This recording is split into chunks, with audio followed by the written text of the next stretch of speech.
Hatırsko havaylar. Ayzara adu adelegatша. Яхетби айзара дум япысут яхепшум апсуа хенткарра хонтаюнтораква политика яхар алшот яха хаздагылу амта а кризис а политика кризис саха алшиква амобха. Ишив бюэпш абра саташкуква Владислав и патрет хану Владислав имиолага яну. Абри рабхядзе цурцгаз хвизча, а ветеранча арва сквак рабхя рейзераду абри аплакатор хоя дырхой. Харги убри хадгало избан агзар. Абриамта хастагыло яхбот джука апсынра чгейрбом абриамию яходсна дачумяк илырхапха. Хара Рабхи наргыла наибишца ветеранча, хапсахынзито, арио аджге и харкацацо, и дырнаге йоказай.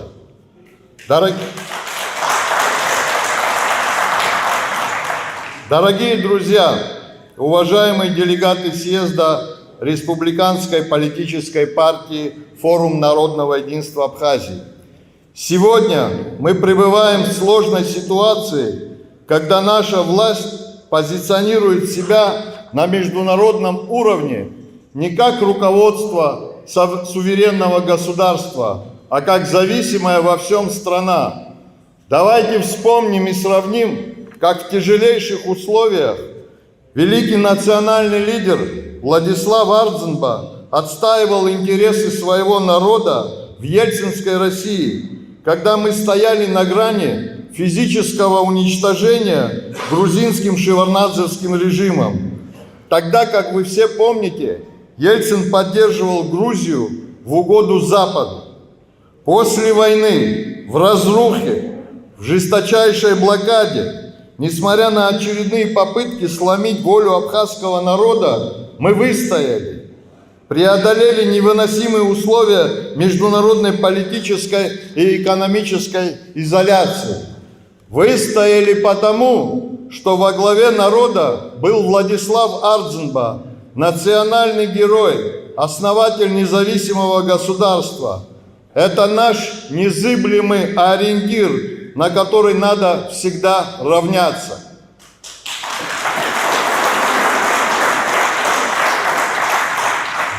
Да, в Российской Федерации того периода были политики, которые пытались своим словом и делом морально поддержать нас там, где могли. Но были и те, кто занимал очень высокие посты. Однако, видимо, тогда Абхазия была им неинтересна. Они предпочитали не вмешиваться в грузино-абхазскую проблематику по многим соображениям. А сегодня ситуация иная. И тот, кто вчера еще молчал, вдруг активно и энергично стал влиять на все, что происходит в нашей стране, забывая при этом, что наш народ в такой, в кавычках, опеке не нуждается. Нашему народу не нужны ни наставники с их нравоучениями, ни надзиратели.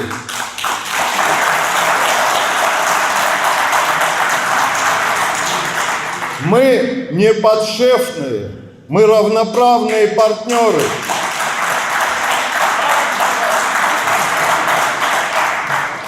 Надо просто хорошо знать историю Абхазии, как знает чуть ли не в подробностях президент Владимир Владимирович Путин, который не раз это публично доказывал, вы все помните эти кадры.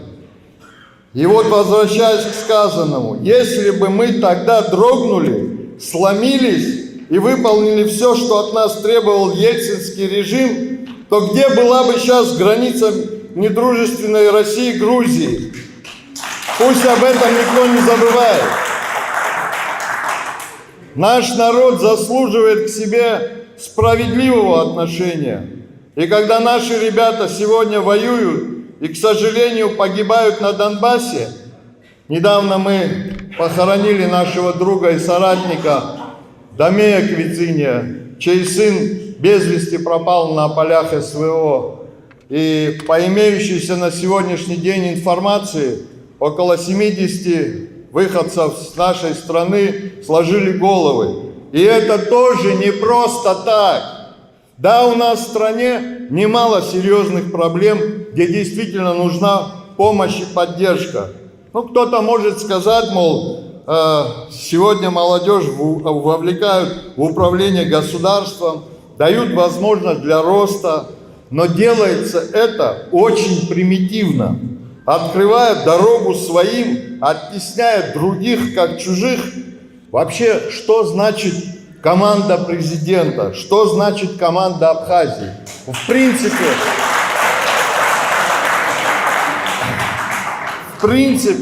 хороший лозунг дискредитирован. А остальные кто? По принципу будете послушными, получите шанс, а нет, пеняйте на себя. До такого публично-демонстративного разделения граждан Абхазии еще никто не додумался. Если кто-то считает, что такой подход верный, он глубоко ошибается. Все это от недопонимания и незнания ситуации. В таких вопросах необходимо, чтобы все слои общества активно включались в процессы. Советоваться нужно с учеными, интеллигенцией, авторитетными, знаковыми людьми Абхазии. Без внутреннего консенсуса такие вещи вообще работать не будут. Они будут носить фрагментарный и конъюнктурный характер. Ажла рабасала и шана, абрехах команда датуб, ягидакша команда датубха, а политикам мепызго, ава и зейткаладзом. Ава лавшцам и чахадагодзам задербот лавшаба.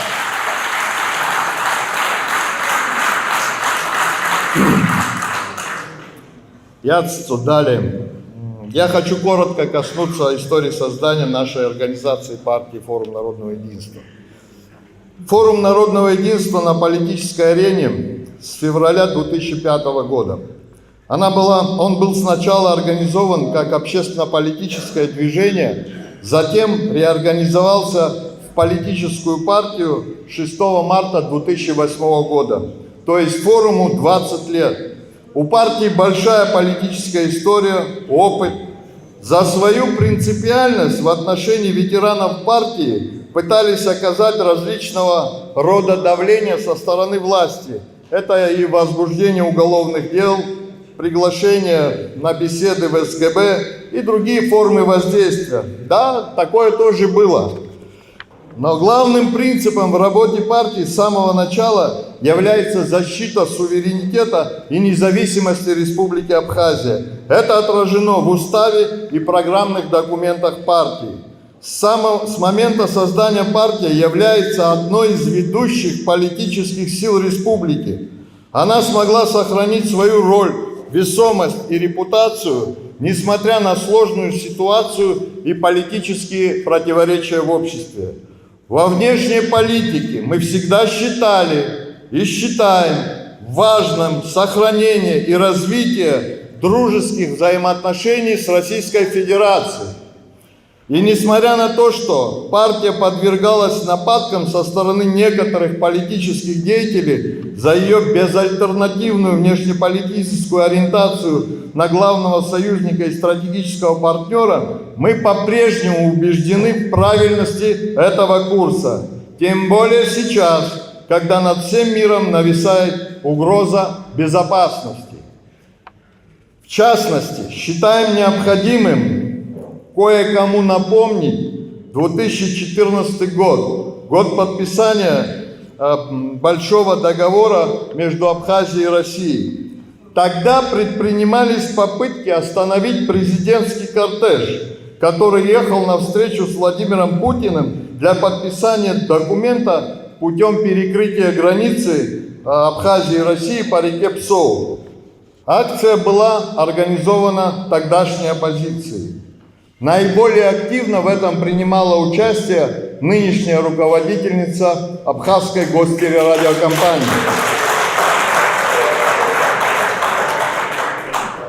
Возникает вопрос, а если бы и сегодня, в нынешней атмосфере, эти господа так себя вели, какого статуса они удостоились бы, агентов каких служб. Никому в голову тогда не приходило доносить на своих граждан. Есть архивные кадры, где политические и общественные организации, сторонники экс-президента Бжаня, активно критиковали документ, который сегодня является базовым договором между Республикой Абхазия и Российской Федерацией. Подписали его в 2014 году Рауль Джункович Хаджинба и Владимир Владимирович Путин. Что самое интересное, при этом эти же силы при поддержке анонимных ресурсов, используя новые технологии, с мощной административной поддержкой, обвиняют форумы и другие организации в русофобии. Мы не сомневаемся, что в этом направлении задействованы структуры госуправления, их отдельные представители и конкретные лица. Правда, все эти ресурсы являются анонимными. Парадокс в том, что анонимы защищают власть. В чем смысл скрывать себя, если есть убежденность в своей правоте? Ни одна официальная служба даже не пытается дать оценку этому факту. Я уже не говорю о том, чтобы остановить эти действия по дискредитации части абхазского общества. Так и хочется выразиться словами президента Путина, что это информационное поле людей, цитирую, с пониженной социальной ответственностью.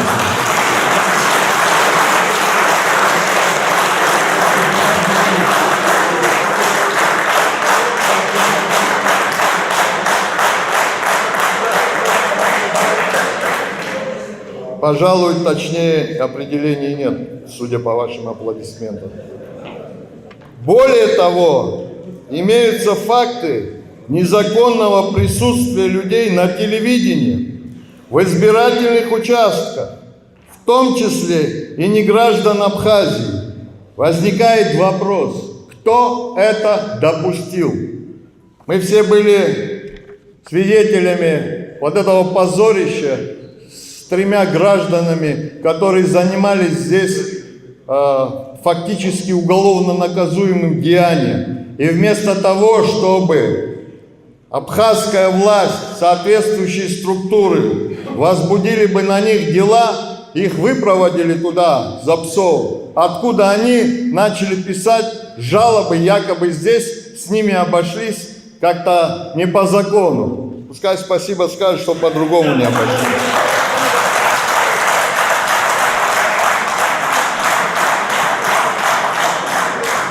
Да. В то же время мы, граждане Абхазии, представители оппозиционных партий и движений, не имеем доступа на ГТРК. Вообще я не сомневаюсь, что наш сегодняшний съезд хоть в каком-то виде покажут на ГТРК. Анонимные каналы, как всегда, обольют грязью. Это уже очевидно. Это все тяжелое наследие, которое оставил после себя Бжаня. Он, по сути, подставил под удар народ Абхазии, представляя списки, в кавычках, неблагонадежных граждан Республики Абхазия в лучших традициях Бериевщины. И это факт. При этом в составлении этих списков ему активно помогали члены его команды и некоторые в ранге министров. Мы хорошо помним эту грязную историю с Пицунской госдачей. Это очередной наглядный пример преступной безответственности, когда все было представлено так, как будто в Абхазии есть силы, которые отказывают президенту Российской Федерации Владимиру Путину в возможности использовать данный объект для отдыха. Спекулируя этой темой, трудно представить, до какого цинизма и откровенной лжи дошли участники тех событий. Все неправовые действия спецунской госдачи вызвали возмущение простых граждан, известных общественных, научных и политических деятелей. Затем появился проект апарт-отелей, который также вызвал крайне отрицательную реакцию в обществе. В принципе, это и стало спусковым крючком последующих политических событий осени 24 года и отставки Бжаня. Но фейковая, умышленно вброшенная, по заранее обкатанной инсценировке тема антироссийских, прозападных, протурецких граждан усилилась в медиапространстве, и так называемые эксперты и прочие подключились как по команде к надуманной и преднамеренно раздутой теме якобы антироссийских сил. Создали такой накал, который впоследствии вылился в показательную порку в виде запрета въезда в Российскую Федерацию нашим гражданам, лишением гражданства, объявлением иноагентами и так далее. Все это нанесло лишь вред отношениям между нашими народами.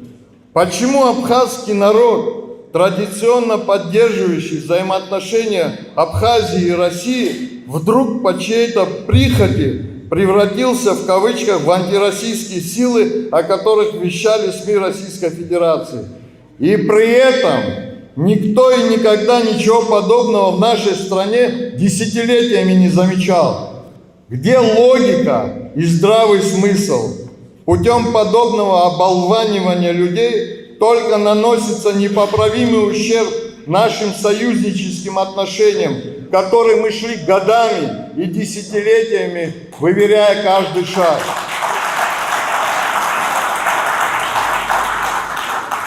Экс-президент Рауль Джункович Хаджинба – единственный абхаз, который в общей сложности более 10 раз лично встречался, даже еще будучи в оппозиции, общественным деятелем с Владимиром Владимировичем Путиным, президентом Российской Федерации. Этот факт говорит о том, что Владимир Владимирович не делил и не делит наш народ по политическим мотивам.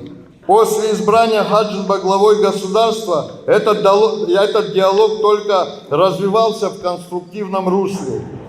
Этот опыт, на наш взгляд, мог бы быть сегодня ориентиром для тех, кто занимается Абхазией достаточно плотно и способствовать укреплению российско-абхазского многостороннего сотрудничества.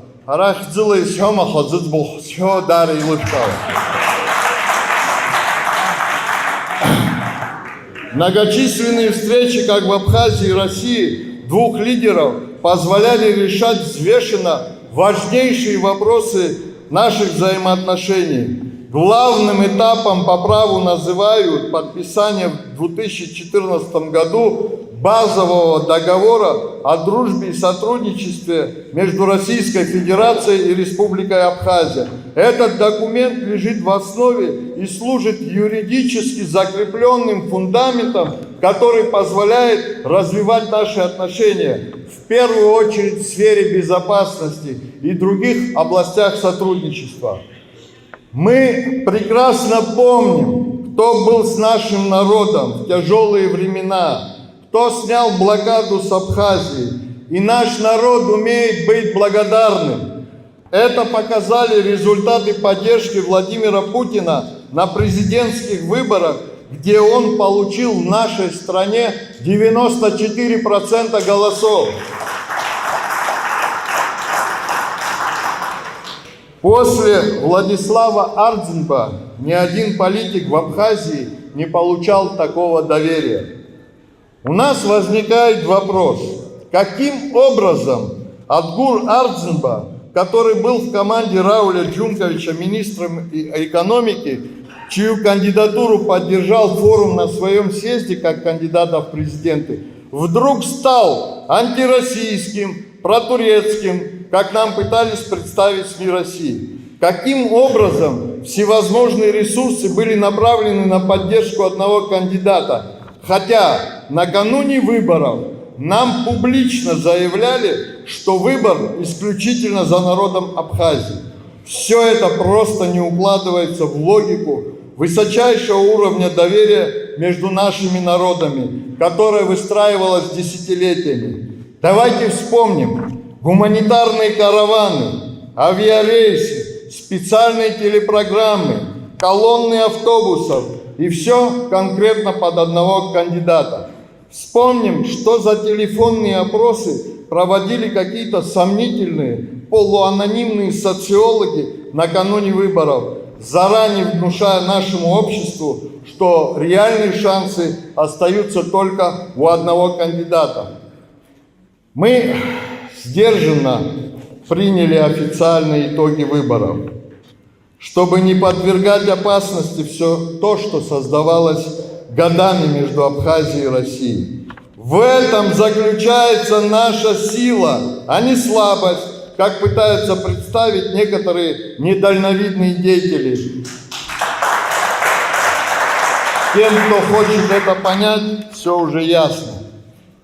При всем при этом мы видим лишь одно – негативное политическое наследие, которое оставил после себя Бжаня. При нем стало возможным навешивание на абхазский народ лживых ярлыков, появление тезиса о том, что абхазский народ не способен самостоятельно решать свою судьбу, трудиться на своей земле, быть хозяином в своей стране и при всем при этом еще быть и антироссийскими. Это не укладывается ни в логику событий, ни в нормальную шкалу общепринятых правовых норм.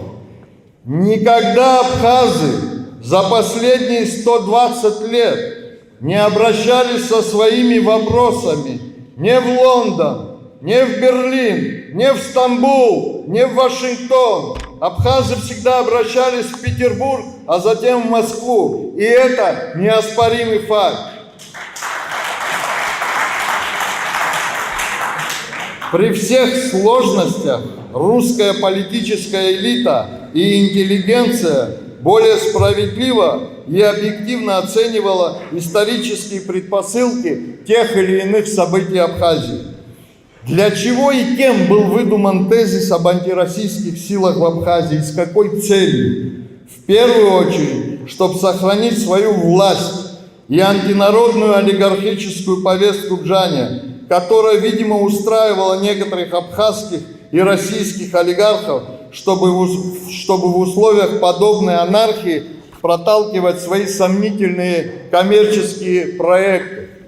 В памяти народа навсегда останется этот дикий символ власти, огромный забор с острыми пиками,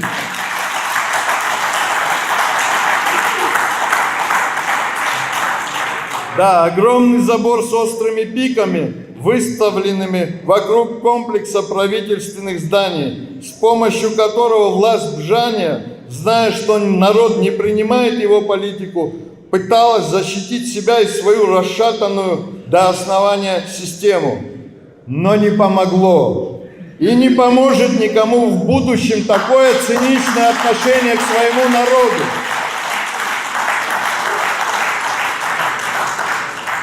Мы до сих пор слышим о желании и намерениях этого бездарного деятеля вернуться во власть. И, к сожалению, он не одинок в таком стремлении. Сегодня немало людей высокого ранга поддерживают дело своего кумира. Мы считаем преступлением тот вред, который нанес Бжаня своему народу и стране. Стратегически важно исправить эту ситуацию, как дамоклов меч, который висит между нашими народами. Министр иностранных дел Абхазии Олег Барциц на встрече с министром иностранных дел России Сергеем Лавровым справедливо поставил этот вопрос. И мы готовы содействовать в этом направлении, делать все, что от нас зависит, чтобы оздоровить ситуацию. Однако за немалый срок президентства Бадры Гумба мы так и не увидели, к сожалению, встречного движения в этом направлении. Сегодня глава государства большую часть своего рабочего времени уделяет представительским функциям. Мы глубоко убеждены в том, что невозможно продвинуться в решении многих существующих проблем в стране, не сняв клеветнические ярлыки, в целом недоверие к части абхазского общества, которое насаждалось методично и исключительно в узкокорыстных целях.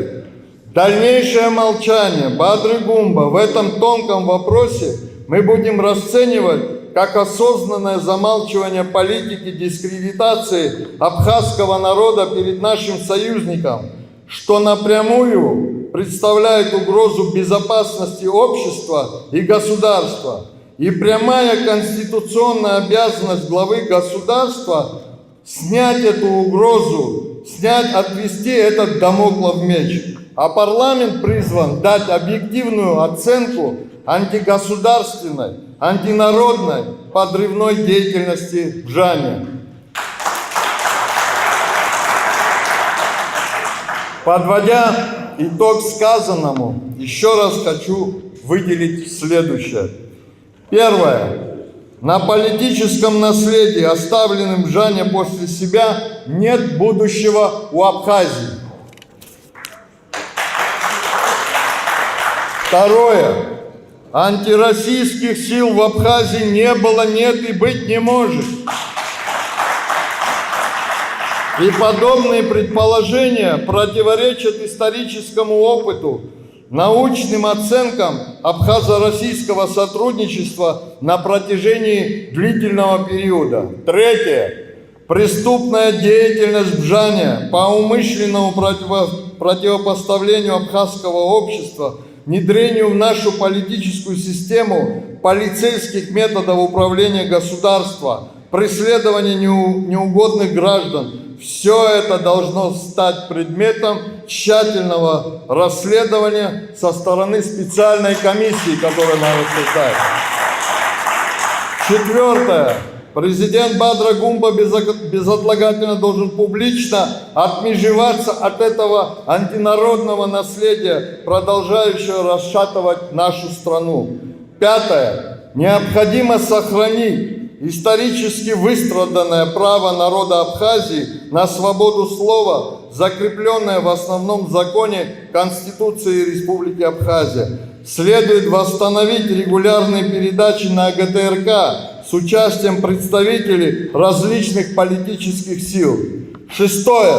Мы считаем необходимым создать постоянную рабочую группу, которая будет помогать заниматься выработкой и проведением реформ на регулярной основе. В группу должны войти представители всех слоев общества, научной, творческой интеллигенции, а также различных политических кругов.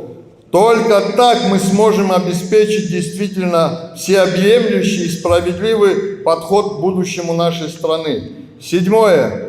Негативные последствия новых экономических подходов уже на себе ощутили граждане, занятые в сфере туризма, ательеры, владельцы частного сектора, экскурсоводы и представители малого бизнеса. На фоне агрессивного проникновения в Абхазию крупных компаний в туристическую отрасль наблюдается вытеснение локальных национальных игроков, что нарушает баланс и подрывает устойчивость внутреннего рынка. Подобная ситуация складывается и на топливном рынке, где усилилось давление на независимых национальных операторов. Это еще мягко сказано, их практически разорили. Мы с вами видим, сколько уже заправок закрылись. Возникает вопрос, а кто следующий? Кто занимается продуктами? Кто занимается лекарством? Кто занимается транспортом, связью? И отдельно не могу не сказать. Закон о кадастре недвижимости в нынешнем виде способен породить системный кризис и вызвать волны протеста и социальный взрыв. Я никого не пугаю, но сложившаяся ситуация требует безотлагательного внимания законодательного собрания. Вопрос земли самый главный, и власть несет прямую ответственность за это хуже, чем апартаменты будет. И мы настаиваем на объявлении временного моратория по сделкам до урегулирования конфликта. Делая анализ текущей ситуации, в основном мы ограничились на стратегически важном для нас вопросе взаимодействия с Российской Федерацией, так как от этого зависит вопрос безопасности Абхазии и ее дальнейшего поступательного становления. Мы намеренно не стали затрагивать другие острые проблемы в обществе, такие как ситуация на дорогах, криминогенная обстановка, наркомания, коррупция, бешеный рост на тарифы, демография, репатриация, которая стала заложником политических игр, а репатриация стара ами бзе ами яшейнуп хамца харахпедж дара заяхцучвихо. Там социальные, экономические вопросы, сохранение и развитие села. Ключевым по-прежнему остается вопрос сохранения абхазского языка, реформа школьной и в целом образовательной системы и других жизненно важных вопросов, требующих безотлагательного системного решения. И в том числе стоит в этом ряду вопрос так называемого материнского капитала. В государстве, где нет реальной оппозиции, свободных СМИ, власть рискует остаться без объективной оценки правильности своих решений и действий, что в свою очередь зачастую приводит к социальным потрясениям, что крайне опасно для страны в современной международной обстановке. Я обращаюсь к народу-победителю. Отбросьте мелочные обиды и страсти, не поддавайтесь на провокации. Из истории мы знаем, к какой трагедии и непоправимым последствиям может привести раскол в обществе. Наше единство – залог сохранения наших завоеваний, нашей победы и достойного будущего Абхазии. Мы не имеем права на стратегическую ошибку. Это слова великого Владислава Ардзинба об единстве народа и верности идеалам победы навсегда останутся актуальными. Это неизменная формула успеха существования абхазского государства. Ажлар Абзерафюкзай, Хацрафюкумзай, Згюла, Абснацей, Шаршала, Ягу, Ахипшимра, Айкурхараджа. Наунак Запснахенкарра, Наунак Запсвабира, Аяй Рабира, Шарданта Абсенра. Аду.